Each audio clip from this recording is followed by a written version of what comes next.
সে হাদিসে নবী সাল্লাল্লাহু আলাইহি ওয়াসাল্লাম বলেছেন, ফুদ্দিলতু আলাল আমবিয়া বিসিত, আমাকে আল্লাহ রাব্বুল আলামিন অন্যান্য নবী রাসূলদের চাইতে 6টি বিষয়ে বিশেষ শ্রেষ্ঠত্ব দিয়েছেন, বিশেষত্ব দিয়েছেন, মর্যাদা দিয়েছেন। এটা অন্য কাউকে দেয়া হয়নি।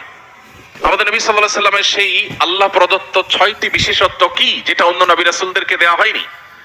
সে সম্পর্কে নবীজি সাল্লাল্লাহু আলাইহি ওয়াসাল্লাম নিজে বলেছেন, নাম্বার 1, উতিতু জাওয়ামিআল কালিম, অল্প কথায় অনেক কিছু ব্যক্ত করার অসাধারণ ক্ষমতা আল্লাহ তাআলা আমাকে দিয়েছেন। এজন্য নবী করিম সাল্লাল্লাহু আলাইহি ওয়াসাল্লামের ছোট ছোট হাদিস, মাত্র 4 শব্দ, 6 শব্দ, 8-10 শব্দের হাদিস, এটার ব্যাখ্যায় শত সহস্র পৃষ্ঠা করা যায়। তার বহু হাদিস আছে যেগুলো এতটাই মৌলিক যে ওই একটা হাদিসের মূলনীতির আলোকে হাজার হাজার মাসআলা উদ্ঘাটন করা যায়, আবিষ্কার করা যায়। এরকম তাকে স্বল্পভাষী, অল্প কথার ভিতরে বহু কিছু বুঝায় দেওয়ার অসাধারণ ক্ষমতা আল্লাহ তাআলা তাকে দিয়েছেন।